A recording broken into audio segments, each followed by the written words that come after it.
Supreme court ने राजद्रोह कानून के इस्तेमाल पर रोक लगा दी है। कोर्ट ने कहा है कि पुनः विचार तक राजद्रोह कानून यानी 124A के तहत कोई नया मामला दर्ज नहीं किया जाएगा। केंद्र इस बाबत राज्यों को निर्देशिका जारी करेगा। साथ ही कोर्ट ने कहा कि जो लंबित मामले हैं उन पर यथास्थिति रखी जाए। साथ ही कोर्ट ने कहा है कि जिनके खिलाफ राजद्रोह के आरोप में मुकदमे चल रहे हैं और वो इसी आरोप में जेल में बंद हैं, वो जमानत के लिए समुचित अदालतों में अर्जी दाखिल कर सकते हैं। अब इस मामले की सुनवाई जुलाई के तीसरे हफ्ते में होगी। राजद्रोह कानून की संवैधानिक वैधता को चुनौती देने के मामले पर बुधवार को सुप्रीम कोर्ट में सुनवाई हुई। इस दौरान केंद्र सरकार का पक्ष रखते हुए सॉलिसिटर जनरल तुषार मेहता ने कोर्ट को बताया कि हमने राज्य सरकारों को जारी किए जाने वाले निर्देश का मसौदा तैयार किया है। उसके मुताबिक राज्य सरकारों को स्पष्ट निर्देश होगा कि बिना जिला पुलिस कप्तान यानी एसपी या उससे ऊंचे स्तर के अधिकारी की मंजूरी के राजद्रोह की धाराओं में एफआईआर दर्ज नहीं की जाएगी। इस दलील के साथ सॉलिसिटर जनरल ने कोर्ट से कहा कि फिलहाल इस कानून पर रोक न लगाई जाए।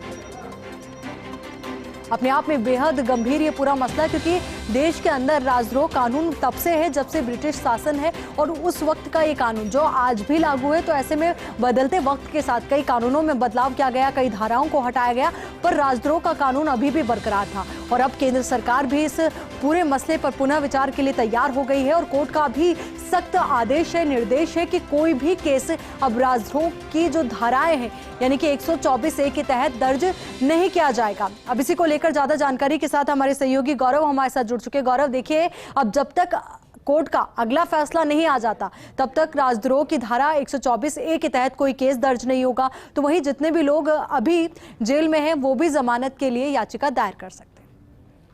जी बिल्कुल, ये जो आज जो डिसीजन आया उसका सबसे पहला रिलीफ तो हमने देखा था राजस्थान में इस मामले में, जिसमें कि रिलीफ दिया गया है एक पत्रकार को। और उसके अलावा भी अब जो आने वाले दिन है उनमें हम देखेंगे कि जिन लोगों के ऊपर ये मुकदमे दर्ज थे राजद्रोह के, वो बेल एप्लीकेशन फाइल करेंगे और उन्हें जल्दी राहत मिलने की उम्मीद है।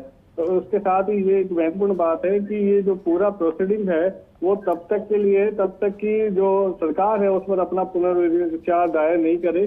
तो इसको हम देखते हैं जुलाई तक जो है लोगों को राहत है, उन लोगों को विशेष राहत है जो छोटी छोटी बातों पर ही राजद्रोह का मुकदमा झेल रहे हैं और उनको बड़ी जेल से कोई अदालतों से रिलीफ नहीं मिल रहा था, उनके लिए बड़ी रिलीफ वाली बात है।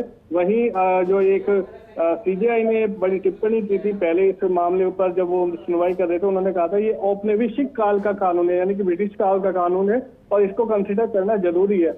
और सेंटर ने भी प्रधानमंत्री की तरफ से जो फाइल करा है उसमें भी अमृत योजनाओं की बात कहते हुए कि अब कानून को रिकॉल करने की जरूरत है। तो हम देखते हैं कि अब देश में कानून एक सुधार की दिशा में काम कर रहा है, जिसमें आने वाले दिनों में बड़ी लोगों को राहत मिलने की उम्मीद है। जी बिल्कुल गौरव, और ये जरूरी भी हो गया था क्योंकि हमने देखा कि जो भी सरकार के विरुद्ध बोलता था उस पर राजद्रोह का केस दर्ज हो जाता था और उस तहत कार्रवाई भी होती थी, चाहे वो पत्रकार हो, कार्टूनिस्ट हो या फिर नेता हो। और ऐसे में बदलते वक्त के साथ सबसे बड़ी जरूरत है और उसी पर अब बड़ा एक्शन सुप्रीम कोर्ट की ओर से। बहुत बहुत शुक्रिया आपका हमारे साथ जुड़ने के लिए, पूरी बातचीत के लिए।